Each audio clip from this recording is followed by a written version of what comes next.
Chinese Technical Arts and Material Culture here at the UTC. And it's my pleasure to introduce our speaker in tonight's seminar of global medieval art. No, that's not what it's called. And that is Nancy Steinhardt, of course. Nancy Steinhardt is professor of East Asian art at the University of Pennsylvania. She's also the curator of Chinese art at the museum, at the Penn Museum of the university. And she is, as you probably know, the preeminent expert on Chinese architecture and a specialist in late medieval Chinese art. She's author of numerous books and over 100 scholarly articles. Some of her books, let me list them, include Chinese traditional architecture, already in 1984, shortly after her graduation at the time. She got a PhD at Harvard. At that time, was probably already in Penn, right? 84, yeah. She published a much-cited book, Chinese Imperial City Planning, in 1990, a pioneering book on Liao architecture in 1997, and the recent monumental and amazing presentation on early Chinese architecture from 200 to 600 called Chinese Architecture in the Age of Turmoil in 2014.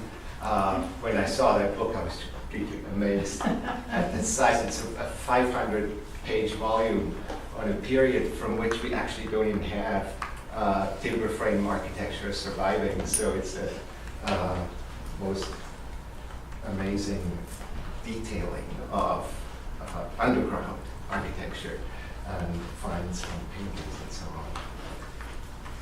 on. So that was in 2014. She's also the editor of various volumes, such as Chinese Architecture and the Beaux-Arts in 2011, and most recently Fu Ximian's 12 lectures on traditional Chinese architecture. Most pertinent for her lecture today, she has recently published a 300-page history of China's early mosques that came out with Edinburgh University Press in 2016. She will speak to us on a related topic tonight, looking at Song and Yuan era Muslim funerary culture. The talk is entitled When Muslims Die in China. So welcome, Mrs. Steinhardt. Thank you very much. It's a pleasure to be here. So let me just start from the very beginning. I have on the screen 5 Muslim tombs. 2 of them are the tombs of kings of Arabia. One is King Faisal, who died in 1975. Another is King Abdullah, who died recently, 2015. And what's remarkable is that you're not able to tell who's where. Both kings, no matter the riches that they had in life, were buried according to traditional Muslim practice, with a simple cenotaph or less above them. Their bodies should be encased in 3 layers of white cloth, not even silk, but sometimes Muslims do use silk, unmarked graves, and ostentatious burial is repugnant to a Muslim. I will make that strong statement. The Quran does not specify how a Muslim is supposed to be buried, but the interpretive literature, the reports and interpretation, hadith literature, says what I've just told you without elaboration: unmarked grave. As quickly as possible, the corpse should be placed in the ground without a casket, on its facing, head on the right side, facing Mecca. The grave is to be level with the ground, symbolizing equality of all humans in death. A grave marker should be no more than 30 centimeters, that's about 12 inches, and a fistful of sand is used to prop up the head, the chin, and the shoulder. When Muhammad died in 632, he was buried beneath his own house. So excavation from what the excavation site of his house looks like on the left, and a reconstruction of what it might have looked like on the right. But by the year 700, his grave had been moved first to a place separate from his house with a shrine on top of it. And that shrine is not described anywhere, and then it was moved to a mosque. So this is happening already in the time of Muhammad. The concept of a marker first appears, as far as Islamic architectural historians can determine, around the 5th century here in Samarra, that's in Iraq, an old picture on the right, a newer picture on the left. So by a marker, I mean an architectural marker. I mean a structure that's larger than life, that can be seen from a distance, that alters the landscape that it's on. Commemorative architecture, and that's different from a tomb. Commemorative architecture dates to before the end of the 7th century. Most of you, I think, will recognize the Dome of the Rock. It's in Jerusalem. This is the site where Muhammad is said to have ascended to the heavens, accompanied by the angel Gabriel. It's octagonal, it has a dome, but again, it's not a tomb. It's really a shrine. These varying views of marking death distinguish Shiite burial or Shia burial from Sunni burial, and there is among Muslims, the pure Muslims, mostly from Saudi Arabia, from the Arabian Peninsula, that to this day would never do anything like this, and the Iranian tradition is more likely to glorify a mortal. By the time Muslims came to China sometime in the 7th century. There isn't a clear record. We know there were Muslims in the city of Chang'an, Xi'an today, the Chinese capital of the Tang Dynasty, in the 7th century. But we have no evidence of a mosque, and we have no evidence of burial. But without a doubt, by the time Muslims came to China in the 7th century, any Muslim who is living in China has seen a tomb, not one like this is royal burial, but any Muslim who's in China has seen what it's like to make architecture for death underground, and probably is aware how Chinese royalty buried.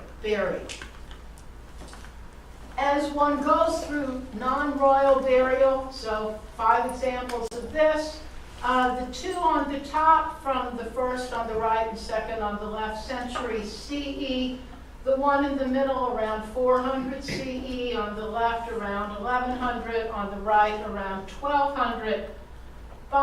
Through the ages, non-royalty who could afford it would build elaborate tombs like this, elaborate houses of death underground. This is a strong contrast to anything that a Muslim would build to mark his grave. But the even stronger contrast is what you see here. These are 4 Muslim tombs in China. And Professor Louis just mentioned that I've been doing research on Chinese mosques for some time. What you see here directly conflicts with the research on the Chinese mosque. Chinese mosque, which I'll show you briefly in a minute, adheres to the Chinese architectural system. But the tomb is a contrast, especially in the early period. So this is where we plan to get. What you see here, however, just for background, are 4 or 5 Chinese tombs. And what you should take away from this is that unless it's a modern tomb or a contemporary tomb and it has crescent moon on the top, There is no way for you to be standing in front of it in China and know that it's a Muslim, that it's a mosque, that it's used for Muslim prayer. And this is something that long-standing, this is one of the reasons that it's been so easy for Muslims to worship in China, because their architecture conformed to this. So 2 minutes of background. You're looking at 3 buildings here. On the screen, the top, a palace. Right below it, a funerary hall. So let's say circa 1700 on the top, because the Forbidden City's rebuilt through the ages, and this is a circa 1700 building.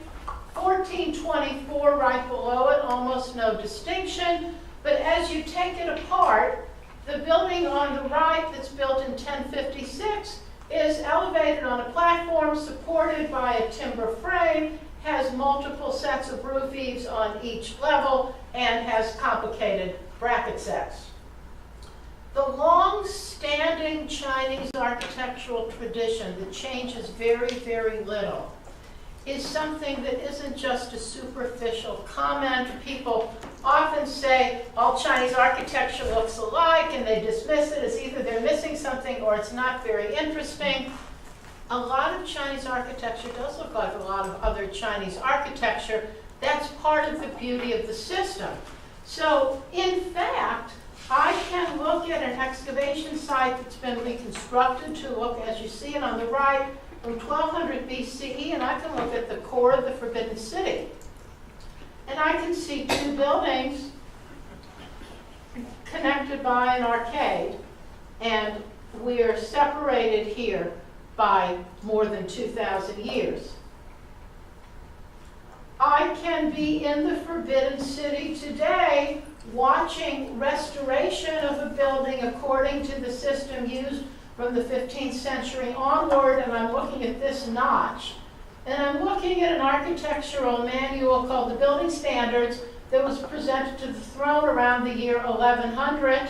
And I'm looking at this notch. It's not exact, but it's pretty close. And I'm looking at wood that dried and was preserved and has been excavated at a site called Hongludu outside of Shanghai from the year 5000, circa 5000 BCE, with the same notches. So the fact is, what you're looking at on the screen right now does and should all look alike. But what you are actually looking at is Confucian, Buddhist, Taoist, 15 to 1700, 9th century, circa 1300. Here's my mosque, but you only know it because there's someone who's wearing a traditional dress here. Residential, garden, and then funerary and palatial. There is the continued use of the same building system. So what are the features that are inherent to all Chinese architecture? Quickly, architecture develops along the horizontal plane. Land is expensive. Land ownership, land use is a demonstration of wealth. Building out means a person has to have a lot of land. Architecture builds around 4-sided enclosures. If there are only 3 sides and a gate, this still simulates 4-sided enclosure, courtyard system. Architecture is never thought of as a single building. If I say the word palace in Chinese, the understanding is that it's a palace complex. So that there will be one most important building, but this is all what makes up a Taoist monastery or a Buddhist monastery. The gate is extremely important. Just as it is in other civilizations, it's the marker between less sacred space in front of it or less important space and more important space behind it. The modular system is the fundamental system for Chinese construction. It is not possible to tell what a building is, especially Buddhist or Taoist. Standing outside of it, you have to read the inscription, you have to walk inside and see what's in there, but a person can always tell the rank or the importance of the building because the module is set for something of high rank and something of low rank. That's how it's constructed. The module also allows for replication and expansion. What it really allows for is what you see here. One of the easiest conversions in world architecture, from palatial to religious or religious to palatial, exists in China. These two interiors, these two buildings, and the left is the Hall of Supreme Harmony, are the same module, the same rank, very exquisite decoration, but two different purposes, and nothing on the outside of the building has to change. This is the operative. If you look at these without training to look or without knowing your monuments, you are going to naturally say the building on the right's earlier and the building on the left is later. Well, the building on the right is 75 years earlier. These are both buildings from the dynasty called Tang. The one on the right from the 8th century, the one on the left from the 9th. It's because of high rank and low rank. So what this really means is that the Chinese architectural system is one of the most adaptable, if not the most adaptable and the most exportable system in world architecture. And what that means is that it's possible to always recognize a Chinese building. Chinese civilization can be recognized, whether it's because William Chambers is doing it for pleasure or perhaps to make the statement that the British are colonialists and China is one of the places where they are planning to sell opium and buy tea, or whether it's pure pleasure Tivoli Gardens.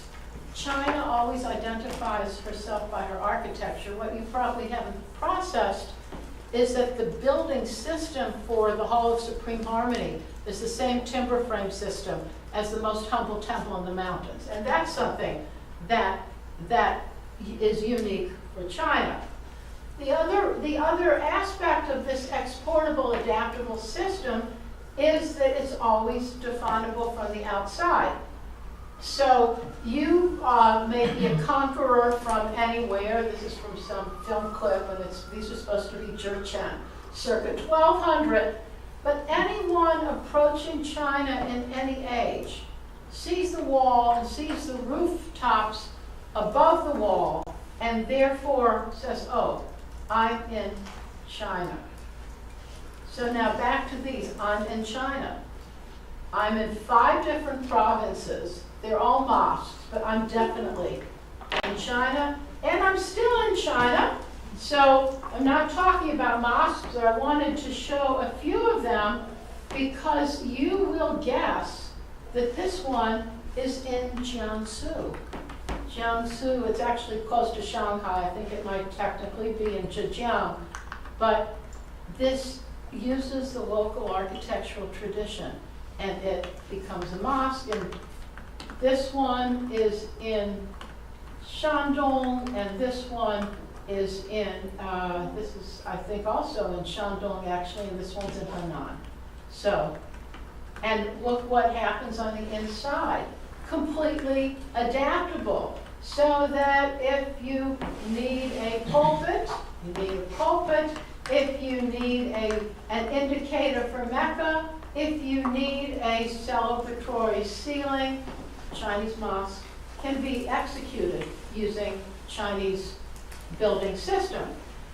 And just one example, and I'm going to turn from mosques, but I want you to have seen all of this before I do, because the tombs are very, very different in all ways. So, right and left, which is the mosque and which is the Buddhist monastery? Well, this on the left is the mosque. Why? Because this is the indicator. This is the Qibla wall with the mihrab indicator towards Mecca. But here I am in the city of Datong, and the monastery is built around the year 1050. And I'm entering through a gate. And now I come, in this case, to another gate. And I have a hall with a platform in front of it, and I have another hall with a platform in front of it. So this is slightly larger. but I have what's called a Yuan, and it's enormous. And then I have a corridor around it. And for my mosque, I change directions so that I can enter and face Mecca. But the plan and the buildings are completely Chinese style. And prayer is completely in private, and this is one of the reasons that mosques, and therefore Islam, was able to flourish in China. So, how does this all happen relevant to burial? As I said at the beginning, there's no first Muslim. In China.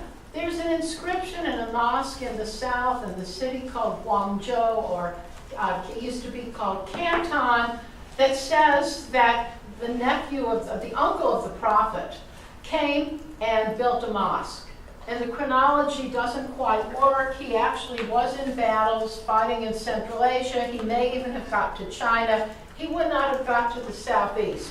But in the dynasty called Tang, in the 7th, in the 8th century, if not the 7th, there is no question, it's visual evidence, that people from the West who probably were Muslim or who came from communities where there were Muslims were present in the Chinese capital.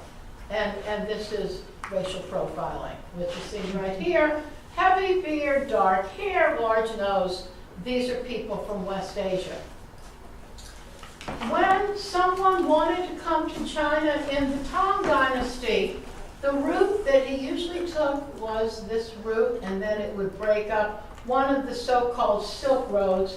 I have a Han map here because it's a map that I happen to have that shows what I want to show. But here's Arabia, and this is not so hard to accomplish from here or here. And then a person can come over reasonable terrain, and then the road divides, and then he comes this way, and then he makes it to the city of Chang'an. This is what it looked like in the dynasty called Tang.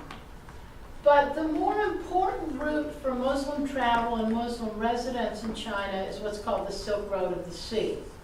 The terrain here, if I just go back for a minute, the terrain here is rugged, and there are points year-round which are rugged. And Muslims who came to China and got to the capital city, Chang'an, probably came as merchants, and they traded, and they left during whatever season they left. And if they worshiped, they probably worshiped in houses. Muhammad's worship was first in his house, and the first mosques were residences where an indicator was installed so that people could face Mecca during prayer. But the south, the Silk Road of the Sea, had different conditions behind it. And one of them are what we call the trade winds, the winds that affected traders. So people came from even farther over here. They came from India. They had to get through this pass or around here, and then they made it to 4 or 5 cities where China's earliest mosques and earliest tombs survive. And they are, okay, Xiamen is one, Guangzhou or Canton is one, and it should be here, but it's not. But here's Xiamen, here's Quanzhou. Fuzhou is one where mosques don't survive. Hangzhou, and a little bit farther up to Yangzhou. There were mosques in Ningbo. Those also don't survive in old forms. But it's along this area in the dynasty called Song, 11th, 12th centuries, that we have our first mosques. What then became possible was travel up the Grand Canal from Hangzhou as far as Tianjin. Beijing becomes important a little bit later, up and down, and mosques come to be built along this route, especially in the 15th century, because after the fall of the Mongols, the Ming Emperor from Beijing, Yuan, repairs the canal for trade. In other words, it's possible to get goods from Central Asia by getting to Chang'an, coming here and down here, or from here and here. But these routes meant that because of the trade winds, if someone arrived in one of the coastal cities of southeastern China, he had to stay 15 months. And if he missed leaving in the 16th month, then he would stay 27 months. And the result was that not only, as was probably the case in Chang'an, not only did people die unexpectedly and somehow have to be buried, but people came, they settled, they married, they brought wives, or they married the local population, they had children, they had schools, they had cemeteries, and they had whole communities in the coastal cities. So the first record of all this is by this man, whose name is Zhao Guo. You have his dates, and he wrote a text called Jufan Zhi. And he writes of a cemetery for foreigners on a hill on the eastern side of Quanzhou. Quanzhou in Fujian province, right across the Strait of Taiwan. Quanzhou is almost parallel to southern Taiwan or central Taiwan. A Muslim named Pu Xiaxin was in charge of the cemetery. A wealthy merchant named Shi Na Wei from Sri Vijaya gave money to build it. It was enclosed by a wall, it was covered with a roof, it was kept locked, and all the city's foreigners were allowed to be buried there, not just Muslims. This is an extraordinary record. Islam is a faith that tended to keep to itself. But in the city of Quanzhou, which was a truly international city with a Manichaean population and a Brahmin or Hindu population, and of course a Buddhist population and a Taoist population, peoples from foreign populations, Zhao Ruguo tells us, all came to be buried in this cemetery. We've already observed that the restriction on being buried with Muslims is broken. In other words, practicality is going to have to play some part in how a Muslim is going to live in China, and this comment, the cemetery was supposed to be roofed, suggests that it was small. So in the city of Quanzhou, there are a very few tombs that still survive, and they look like this. And they're not so different from one of the options for a Muslim burial, even in Saudi Arabia. It's a cenotaph, it's in layers, so 3 layers, there can be 5 layers, there can be lobes, but it's a very simple burial. These two have been moved here so that they're somewhat protected, but in addition to what you see here, nearly 200 tombstones and funerary stele from the 12th to 14th century survive in the city of Quanzhou, many of them due to the diligent gathering of a local biology teacher turned historian, and I heard before this that he's a relative of somebody in the audience. I won't embarrass her, but somebody was this man's relative. His name was Wu Wenliang. He lived 1903 to 1969. His son took up his work later. This was a single-handed job of devotion. Even during the Cultural Revolution, he used his own money to purchase stones that he could find, and most of them are now in the Museum of Maritime Trade in the city of Quanzhou. On the stones, one often reads this inscription: "Who hath died a stranger hath died a martyr." So no one wanted to die outside of a Muslim community. But if it happened, the community dealt with it. The tombstones provide the year of, here, this is one of them. It's in Arabic, but it should look to you like a Chinese stele. Here are a couple in the museum. If they provide the Chinese date, and they also provide the year after the Hajj, after the pilgrimage after Muhammad's pilgrimage from Mecca to Medina. So that's Quanzhou. The oldest Muslim tomb in Hangzhou is this one. It belongs to a man named Buha Tiar. These names are in the records and on the inscriptions. They're given in Chinese syllables, and then somebody sometimes plays around with it, sees if he can come up with an equivalent. He's a doctor who came from Mecca to teach medicine. practicing medicine in the city of Hangzhou, and he dies. And now he's buried, he's the central cenotaph with two on either side. Yangzhou has a large, expansive cemetery shrine. I'll describe it that way. It belongs to a man named Bu Haoding. He was from Yangzhou, but he fell ill on a journey in 1275. As a good Muslim, he returns home, and he's buried here, and a large complex of shrines has developed in a garden-like setting around his grave. But the most interesting tombs from China began in the period of Mongolian rule. So from the Song, we're dealing with a largely merchant community and others like doctors who come largely by the sea. They settle, they establish Muslim schools. Some of their children become Chinese officials. It's a well-documented community who's burying more or less in traditional style. When the Mongols come, everything is shaken up. And these are now the most interesting tombs that I'm going to show you. The most famous Muslim in China during the Yuan Dynasty, some would say, many would say, was a man named Al-Said al-Ajal Shams al-Din Umar al-Bukhari. So you've got his name here. Al-Bukhari tells us that he's from Bukhara, and in Chinese he's named Saidian Chur.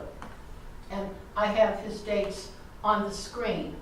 He came to China. His father had surrendered to one of the Muslim generals who at the time of the fall of Bukhara, the family came eastward and rose to high positions under the Mongol government. Some people say that the Mongols were ecumenical. That's a strong word. I wouldn't say ecumenical, but there were many faiths that were practiced under Mongol rule. The wives of Mongols practiced many faiths, and if there were persecutions, sometimes there were persecutions against Buddhists. Buddhists persecuting Taoists, or Taoists persecuting Buddhists. But there are many people who were declared Muslims, who prayed every day, who are serving very high positions under Kublai Khan. So Saidian Chur is one of them. His father entered Genghis Khan's elite bodyguard as a hostage, and then the son trains for membership in this group, but no longer as a hostage from a young age. 1229, under Chinggis' son Ögedei, the second Mongol ruler, he's appointed, I'll give you the names of these positions in English, Great Resident Commissioner of 3 provinces. Several years later, he's Resident Commissioner. In the 1230s, he becomes Judge Arbitrator, and then he ends up in the city that's going to become the Mongol capital, Beijing today, the city called Dadu. 1253, he's still in service. He's serving now the 4th Khan, Kublai's older brother, and he's serving him in Sichuan province. He's put in charge of food and supplies for Kublai's troops. Kublai is fighting in Yunnan at this time. In the 1260s, he's now serving Kublai, first in the capital, then back in Sichuan. When Sichuan is clearly in Mongol hands, he moves to Yunnan. He rises to the post head of Regional Secretarial Council of Western China. He comes to be in charge of military operations against the Song in Sichuan. 1273, he returns to Yunnan as a provincial governor. He implements flood control, agricultural improvement, educational reform, supports Confucian institutions, encourages the construction of Buddhist worship space, as well as builds 2 mosques. So he's a Muslim, but he's very much a person of the world and a person of the Mongol Empire. When he dies in 1279, the entire city of Kunming mourns his death. And this is what you see if you go to Kunming today. I have a lot of pictures to show you, but not much to show you about Saidian Chur. Some people think he's buried in another province, but Probably he's buried in Kunming, and I'm about to show you where, but there is to this day a memorial arch for him in the city of Kunming. His sons continue to serve the Mongol government. One of them ends up serving in the capital, Dadu. So, where is Saidian-Chur's tomb, and what does it look like? A man named Henri Dollon, who traveled around regions of China in the West, including Muslim regions, between 1906 and 1909, made a sketch of his tomb and took a few pictures. I'll show you a picture in a minute. This is a newer redrawing of the sketch. So what he said is that Saidian-Chur was buried under a simple white cenotaph. You see that there was some kind of walled enclosure around it. Records that he found there said the site had been repaired in 1692 and 1736. It was repaired again after Dollon in 1916. Oh, I'm sorry, I'm pushing it wrong there. And this is one of Dollon's pictures of what he saw, in other words, something like a Muslim cemetery, and that's what we know of Saidian-Chur. Now we come here. This is definitely a Muslim tomb. It belongs to a man, or belonged to a man named Tukuluk Timur. You have his date of death. And it is in northwestern Xinjiang province, a city that's today known as Huacheng, was known in Mongol times as Al-Malik, and it's also been known as Ili. And this is probably one of the most famous Muslim tombs in China, but because it's within Xinjiang province, it's considered part of Chinese architectural history. It is the only confirmed brick mausoleum of its kind in China, but you'll see where I'm headed with this statement. The location here, so here's where it is. Ruins of Al-Malik, so it's right around here. So you're bordering Kazakhstan or Afghanistan, you're bordering the republics. It was part of the Chagatai Khanate. So Genghis Khan's empire divides into 4 parts. This is what we think of, at one time it was called Chinese Turkestan and Russian Turkestan, this highly contested region that includes Xinjiang province, and here the Chagatai Khanate in a different kind of map, the Ilkhanate, or the Muslim part of the Mongol Empire, and I will get there in a minute, is also bordering it. So this is the tomb. He is a 7th generation descendant of Genghis. He comes to power in 1346. He converts to Islam in 1347. His Khanate numbers 160,000 people, and they convert in 1352. The whole Khanate converts with him. He dies in 1363, and at that point, the Chagatai Khanate ceases to exist. The lands fall to Tamerlane, and this now becomes part of purely Muslim territory. But there's no question that this is what I'm telling you it is. The base measures 15.8 by 6.8 meters. It's 7.7 meters high, and it's a complicated building. So some of the complexity. This is tile. The tile has been studied. There are something like 26 different colors of glaze, but only on the front. It's a 2-story building. There's a balcony around it, and there's a long extension in the back. There are Muslim female tombs in the vicinity. Some people think that these are one or more of his daughters. Some people think this extra space in this interior was because other family tombs were intended, or perhaps for worship, because people can come into a tomb shrine, right? I said at the beginning, in pure Islam, no one's going to build this, but if it's thought of like the Dome of the Rock as a shrine as opposed to a tomb, that's a little different, except that he definitely is buried here, and it hasn't been excavated. Now, in anything that I do relevant to Chinese architecture, I'm always going to look for a Chinese source. That's the reason I started the way I did, because Chinese architecture is such a closed system where so little from the outside comes in. I have to wonder if I can't find something that would be a precedent. This is not a precedent.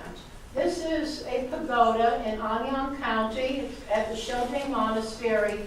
It has a date of around the year 600. It's been restored, and pieces of it were sold off and are in major museums around the world. But I'm showing it to you because there's never been a problem for long periods, long centuries leading up to Tukulk Timur's tomb, for someone to build a four-sided structure with a dome on the top and with these pillars, or replicas of pillars, at the corners. But that, I'm just throwing that out. I'm not making more of it than I just said. The most important comparison is probably this one. This is the tomb of Buyan Pui Khan, and he dies just within a year of Tukulk Timur, and he's buried in Bukhara. Bukhara, the source now of Islam, Central Asian Islam on the western side, the source probably of migration, also going to become part of Tamerlane's empire. This is the closest comparison, not only because of the year, but because Bunyan Kuli Khan was also a Chagatai Khan, and so things look pretty good so far. And so Bunyan Kuli below, Tukulk Timur above, they both have the long back extension. Bunyan Kuli has more tile on the exterior. But the real source is Bukhara, and any Islamicist would immediately go here.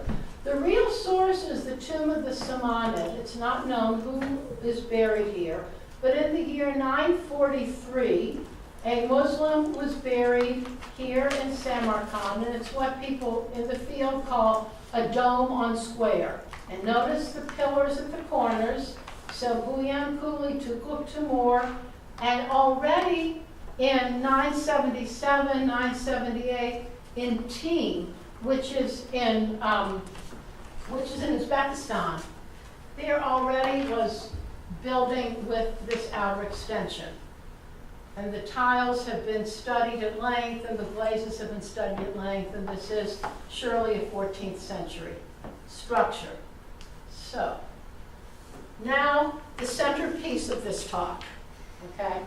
The reason that I put all this together. This is a building in Yuan, in Hebei province, near Zhangbei, which means it's a shortened name for Zhangjiakou today, near the border with Inner Mongolia. I was told that this building existed around 2013. It is not in any book. And one of the reasons somebody like me, who really is centered in China as my field, comes to know about Tukulk Timur's tomb or some of the mosques is because they're in the major provinces of China, or they're in the major regions, and so they're in Chinese architectural histories. I don't know who knew, well, I do know who knew about this building. This is not in any of the books, but I did go to see it in 2013. And I found that the building is described in this text. So what you're looking at here is this building is referred to in a geographic study of a part of Inner Mongolia and contiguous regions undertaken at the Qianlong court by an official named Jinzhi Zhang sometime between 1732 and 1741, published with additions by Huang Kerun in 1758. In the Qing Dynasty, this region was known as Chahar.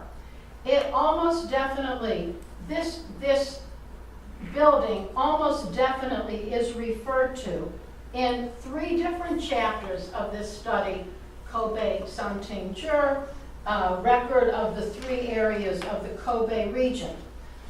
Jin and Huang mention a structure known as Shuzhuang Lo, which translates as comb and makeup tower. They tell us the territory in question was part of the appanage, the holdings, of Empress Dowager Chongtian, 932 to 1009, of the Liao dynasty, who was a regent for her son, the Shenzong Emperor. He dies in 1031. She's a regent for Shenzong after her husband Jingzong dies. Jingzong dies 982. Shenzong's son is 10 years old. She's regent for a while, and after he ascends the throne, only 4 years later, but in 986, she is given these grounds as her appanage, as her territory. She spends every summer here. The name Shuzhuang Lo probably refers to the fact that the lands were controlled by a woman. So we can look at the building again. In this text, the building also goes by the name Shiliangge, or West Cool Pavilion. Why Ge? Why a pavilion?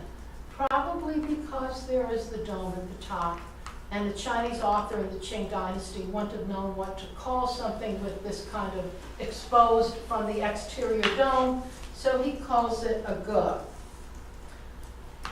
Because there is, as you're about to see, there have been many theories about this building. But one of them is that it has to be a Liao building. There's no justification for that, except that people like the idea of Liao doing something unusual better than they like something else, and so comb and makeup tower of a Liao Empress Dowager. So, let me go back here. I'll tell you a little bit more about this. So Jin and Huang tell us that this building that they saw was squarish, brick-faced, more than 2 zhang high, so that's 13 meters, and had a semicircular dome rising from the center of a flat roof. They say that there was a window in the southeast and at the back. And so that's why I'm showing you. This is the front, that's the back. Northwest is on my left, and southeast is on the back. Southeast is on the right. The building stood 7.5 kilometers southwest of the center of Yuan, and it is 10 meters square at the base, 13 meters high. Inside, the walls are whitewashed, and the interior has a vaulted ceiling that's made of very small bricks. This is whitewashed, but the size of the bricks are 35 by 5 by 1.75 centimeters. It is an 8-sided building that joins a dome. And now we're thinking about everything that we know about Islamic architecture, and I'm especially interested in what I'm seeing here. So one of the aspects of doing this kind of research is the background that somebody comes from informs him or her about what he's looking at. I come from China, so I see what we're looking at here as corner brackets. And I immediately thought of this mosque, which I had already seen in the city of Hangzhou, Fenghuang Mosque, or Phoenix Mosque, built in the Yuan Dynasty, later repaired. Look what happens to the corners. But a colleague of mine in the Islamic field said, oh, but Muslims do this too. Yes, Najim al-Din Kubra's tomb, and this is a tomb, 1221, in Gurganj, Turkmenistan. So maybe you're looking at a merging or convergence of the Chinese and the Muslim traditions. Now it gets a little bit more interesting. So Guyuan may or may not be on this map, but it's very close to this place, Zhongdu, which is going to figure prominently in the story. Dadu, Beijing, is right here, and the city that you know is Xanadu, Kublai's summer capital, city built by Kublai, immortalized in Coleridge's poem, is up here. But the route was like this, and this is how travel always took place. And that's how travel has taken place in the 20th century also. In fact, the description in Guyuan Xian Zhi, the description, a description in a record of Guyuan prefecture that I didn't mention till just now, a description in a local record that was largely the same as the one I gave you from the text from the 18th century, but a slightly later record, was confirmed by a Chinese scholar named Wang Beichun. Wang Beichun lived 1921 to 1996. His field was Yuan Dynasty, and he made research trips between Dadu and Chengdu, Beijing and Xanadu. And he made one in 1993 and he made one in 1995, and both times he saw this building. At the time of his death in 1996, Wang was working on a paper that was completed and published posthumously by his colleague Lin Meixuan. And some of you may know the name Lin Meixuan. He's one of the most major scholars of Yuan Dynasty archaeology, art, painting, architecture in China. Now, we're all committed scholars, and nobody likes to think about what we might be doing at the moment of our death. But Wang Beichun is lying in a hospital bed dying, dictating an article about this to Lin Meixuan. And Lin Meixuan writes about this in the article that gives Wang Beichun full credit. So why is Wang so committed to this? Because he knows this is going to be a controversial monument, and he wants his view to be out there at the point when somebody sees it and starts to look at it. Wang wrote that what he saw was not only the mausoleum, but he saw earthen mounds behind the mausoleum, and he found glazed ceramic tiles of gold, blue, and white about 50 meters to the north of the building. He saw remains of a wall around this building, and even though he knew it had a connection to the Liao dynasty, he said it had to date from the Yuan dynasty. And so these are all my pictures. This is all what I saw in 2013. And these are some of the glazed tiles. And this is just exactly the mound that he described. But this is the answer to the question. So Timur's tomb, for instance, hasn't been excavated. Unless we know what's underground, we never know how a Muslim was really buried.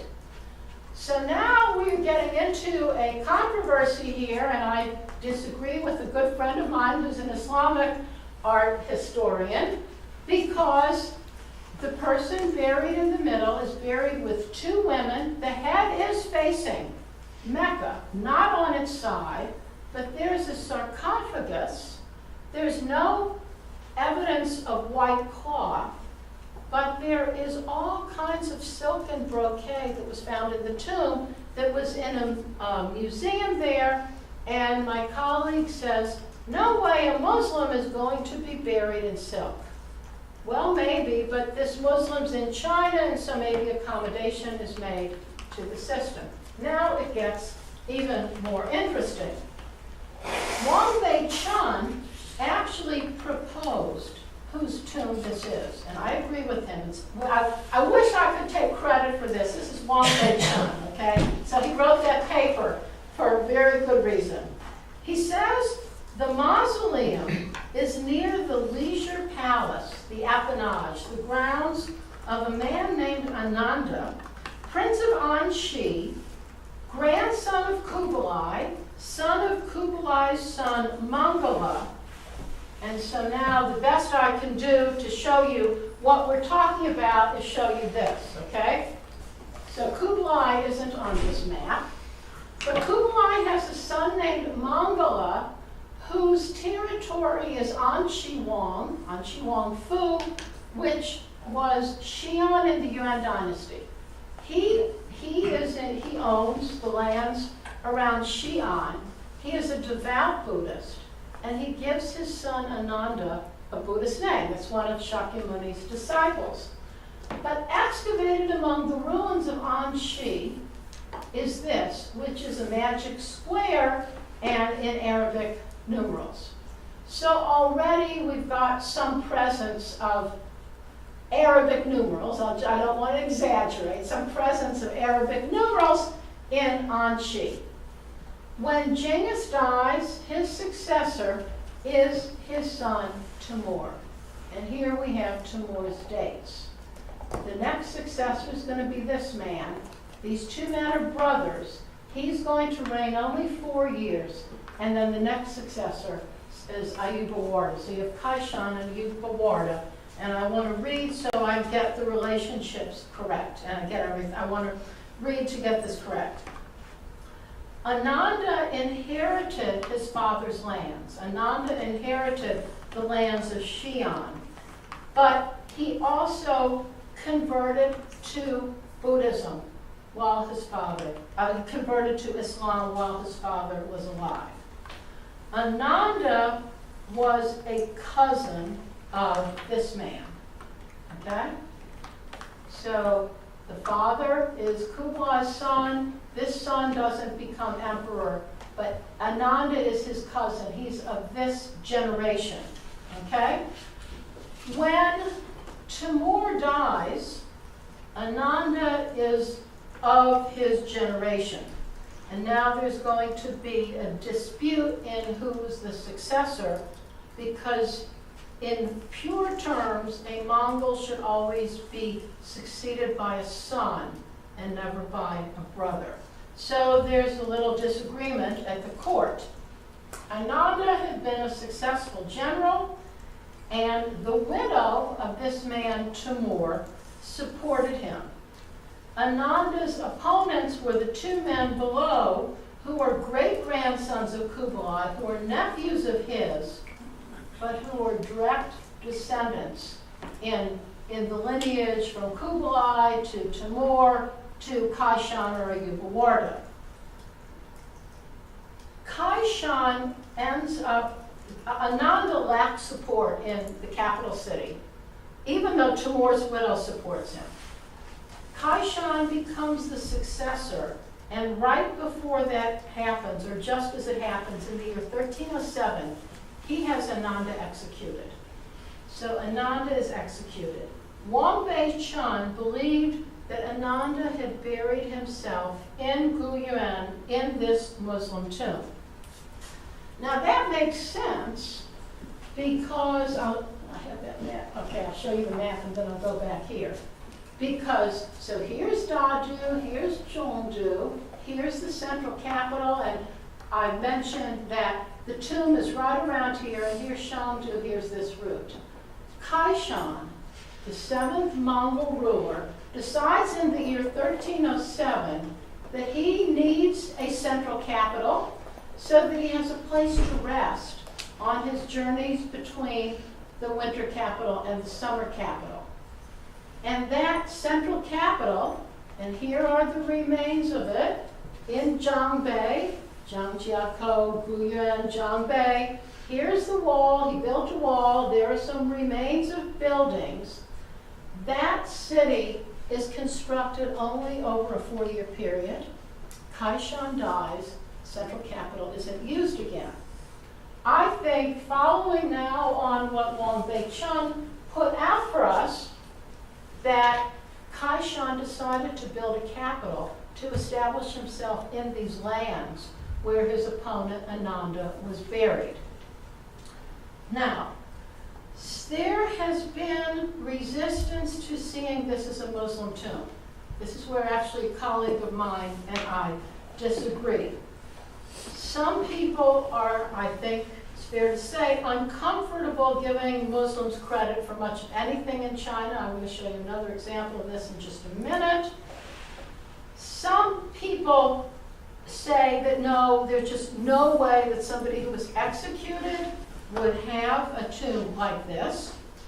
But Ananda and his conversion are recorded both in the dynastic history of Yuan, the Yuan Shur, and in Rashid al-Din's Jami al-Tawarikh, the Rashid al-Din's history of the world.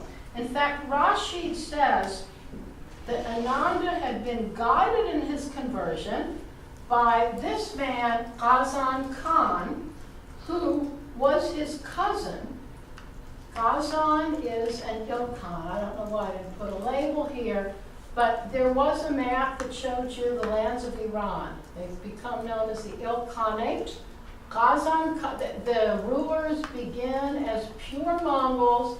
Ghazan converts in the year 1295 to Islam, and Rashid al-Din says that Ananda was converted by his cousin, and these are two miniatures that show him. In fact, the one on the right is supposed to be Ghazan Khan's conversion.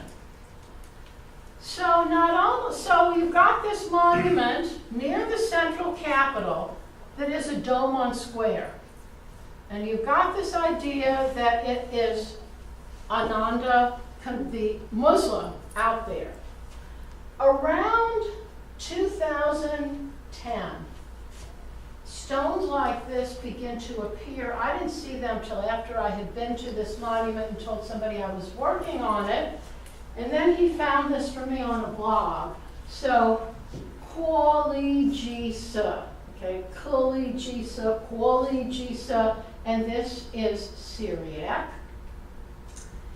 Kuali Jisa, or becomes, if you put it in English, G-Wargus, or at least some believe, okay? Kuali Jisa is transcribed from the Syriac as G-Wargus. He was the son-in-law of a man named Timur Oljaitu, who is one of the last Mongol Khans of China, and is a descendant of the Onguts, who converted to Christianity under Kublai's rule, and they're centered in what's today, in Inner Mongolia, an area that was also part of the Chagatai Khanate. They used Syriac as their language. Then there's a truly bizarre story that's been published in the last few years by a scholar named Li Tang, who works in Germany, who has never been to the site, but he said excavators told them that they saw a cross with a lotus in the center among the many ruins, but then they couldn't find it. And then a year later, Li Tang reports in another article that he writes, oh yeah, they found it. They are sure that it's G-Wargus's tomb. G-Wargus is the person sometimes identified as King George, the man who John of Monte Corvino converted to Christianity, who Marco Polo met. So Marco Polo, a famous picture, John of Monte Corvino, and a conversion. So people who don't like the idea that it is an Ongut tomb are now saying, well, maybe it is a Christian tomb. Others are saying, oh no, it's probably a Mongol tomb. I just want to remind anybody who doesn't know this that the Mongol royalty are all buried in unmarked graves. No tomb of any Mongol royalty, including a prince of the blood, has ever been found. And Ananda, if this is Ananda, breaks the tradition.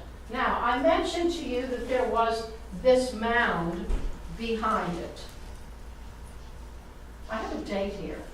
I was standing at this site on June 25th of 2014. On June 14th of 2013, on July 14th, so it's about 3 weeks later, there's a blog that appears on a Chinese website that shows this mausoleum with the 3 mausoleums behind it and says, oh, a Mongol cemetery has been uncovered in China, okay? Well, I had to go back to see this Mongol cemetery. I didn't get there till 2015. In June of 2015, this is what I saw on the site. I'm behind it. These 3 mausolea, little mausolea, domes on squares, have been torn down. So I said to a caretaker, were there once 3 mausoleums there? And he said, oh yeah, we just put those up for a festival, but they've been taken down. So between 2013, when I drove up to the site and I walked in and there was nobody there and I'm poking around and taking my pictures and all the artifacts are inside, and 2015, the interior is cleaned out because there are plans to build a museum in town. The road is lined by red lanterns. There's a parking lot. There's an admission fee. There's signage. And what we are told is this is an award-winning model of green space in China. It is a Mongol site. They're still calling it Shuzhuanglo. They're still calling it Comb and Makeup Tower. It is laid out, the site says, according to the Big and Little Dipper, because the Mongols were interested in astronomy. And if you go about 1/10 of a mile down the road, you see a water park, new hotels. This is an example of a monument transforming on its own so that everybody involved is satisfied with it. This is now supposed to be a Mongol site with this structure of unknown purpose in it, but I think it is the tomb of Ananda. Now, and then this is more of what you see on the site. There's no mention of Ananda. There's no mention of Georgis. That idea died also. This is model of green space. This is how the whole site is laid out. Now there's a third one of these structures, and I haven't seen this one yet, but I hope to.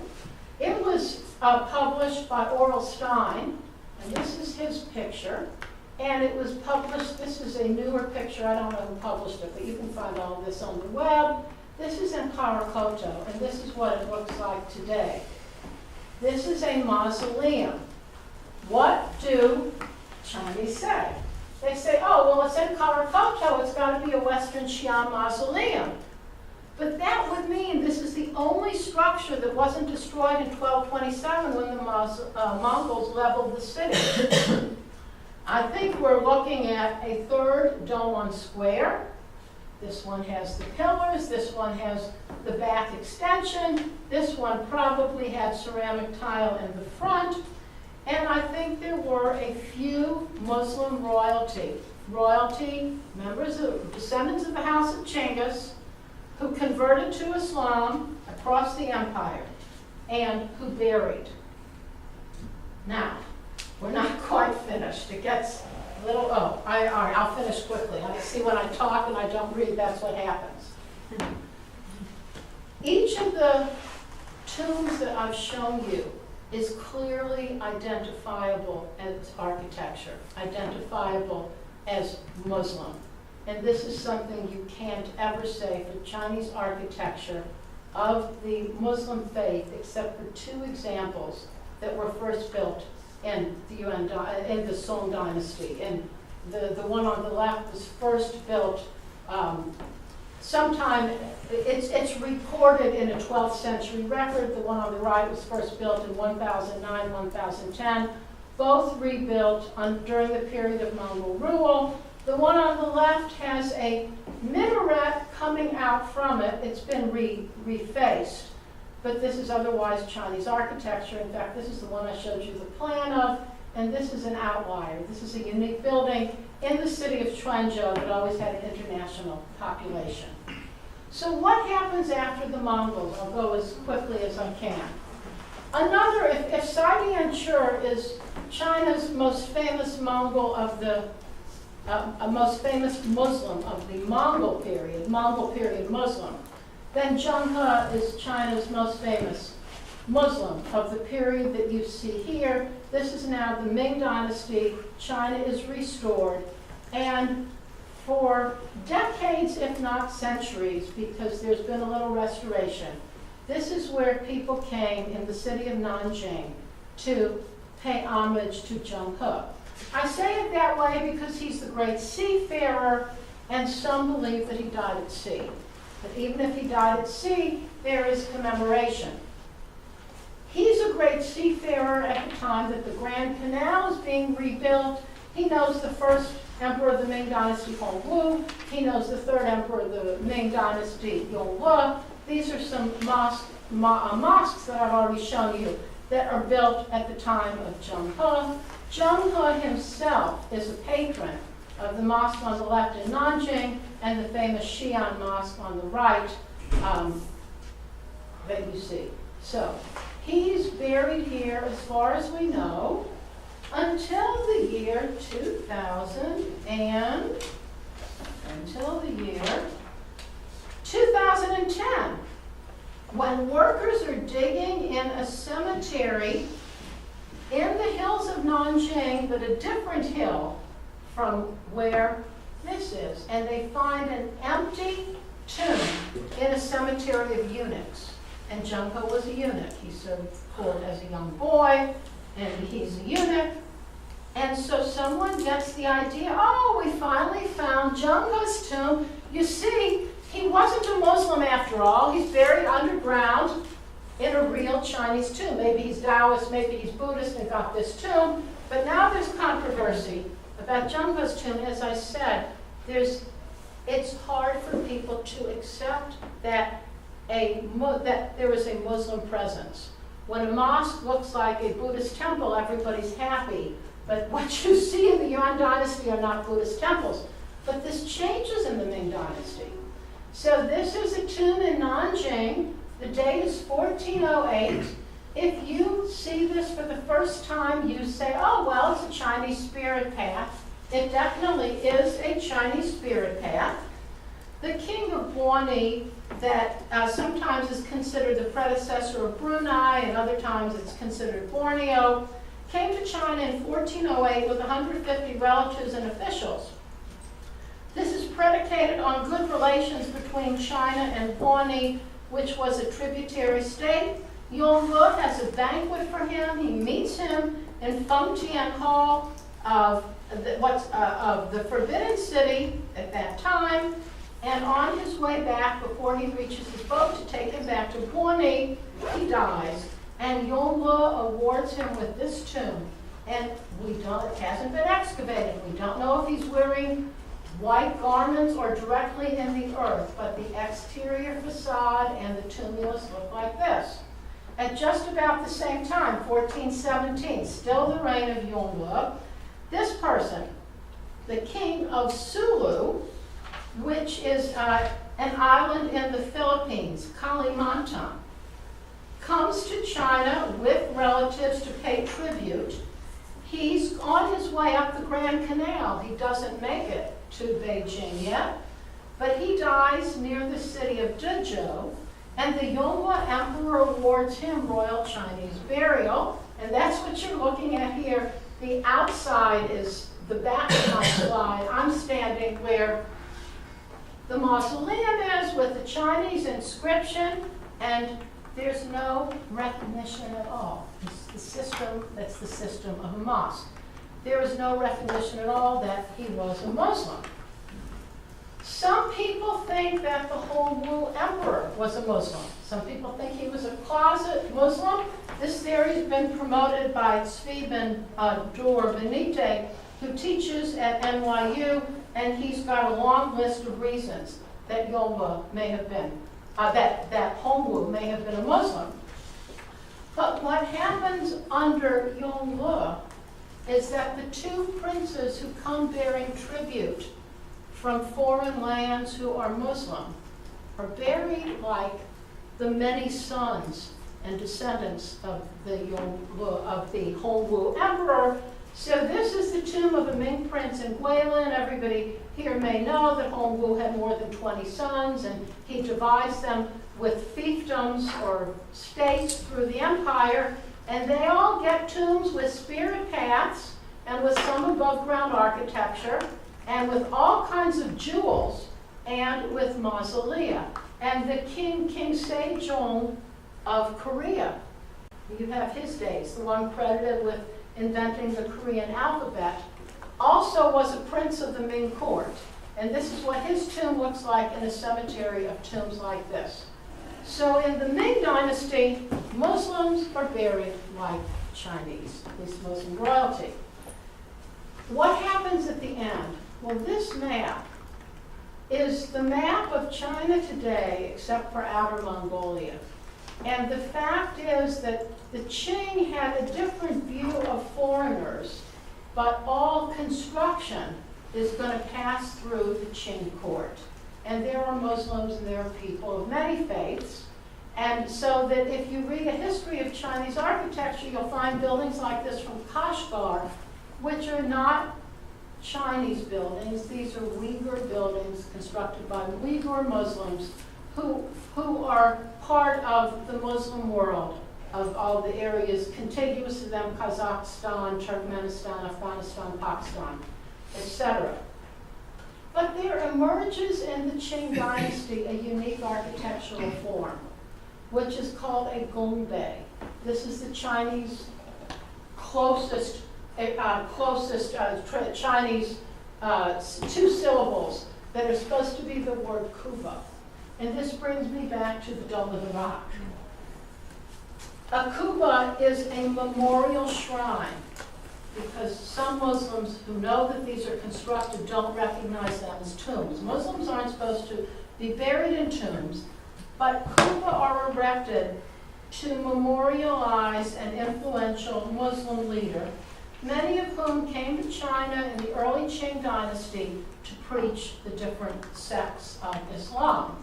And they are always buried within a complex that has a dome-like roof with heavy gables, like you see here. And the majority of the kuba are right here in the area called Gan-Ning-Qing, Gansu, Ningxia, Qinghai. In other words, this is not Xinjiang, this is not Uyghurs, this is the Sinophone world. These are Muslims whose kids go to school during the week to learn Chinese, who hold jobs and whose primary language is Chinese.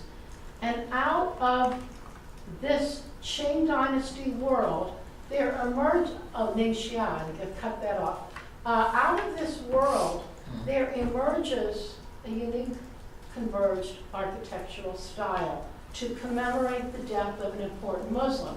Now, everything I'm showing you here may have an 18th century past, but it's brand new reconstruction by choice by Sinophone Muslims. So this is one of the beautiful and cited ones in Ningxia, and you're seeing Chinese architecture, you're seeing Chinese incense burners, you're seeing prayer mats, and it is a definite convergence. And I'm just throwing this in because Qinghai, the area of Xining, is part of this cluster of gongbei.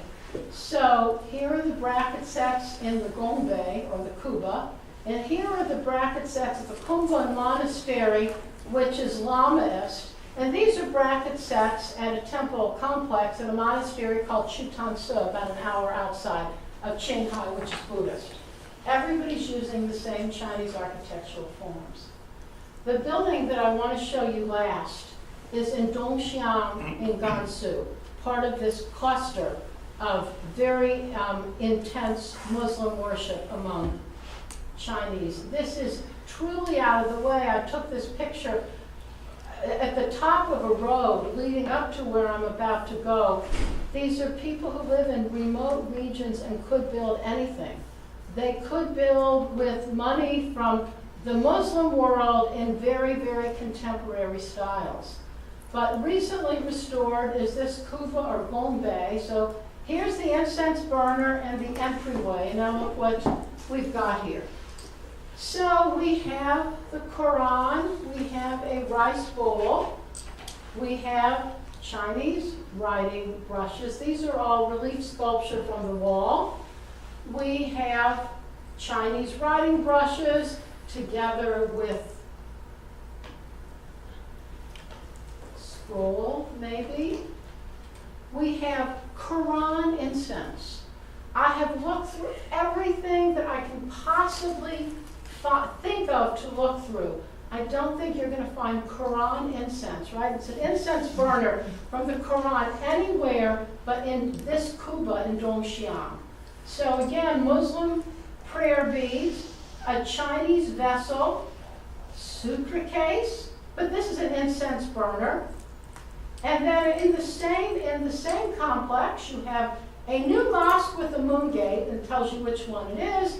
You have a mosque from the Islamic world with 2 minarets. You have a scene out of a garden painting. And there are probably 70, maybe 100 of these in this cluster. Very different, as I mentioned, from that. So, I've talked longer than I should have, but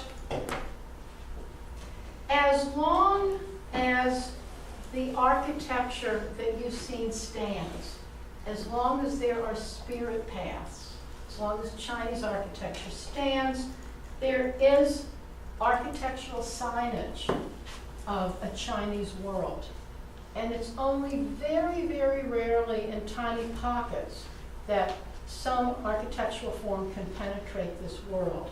But what we see here is that in the architecture of death, occasionally, not when it's Emperor Yonghua's patronage, but occasionally under Mongol rule or Islam in a heavily Muslim autonomous region, we can see some place where Muslim architecture emerges.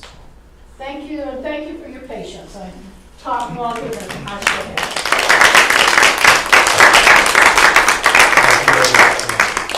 We have about 5 minutes for questions.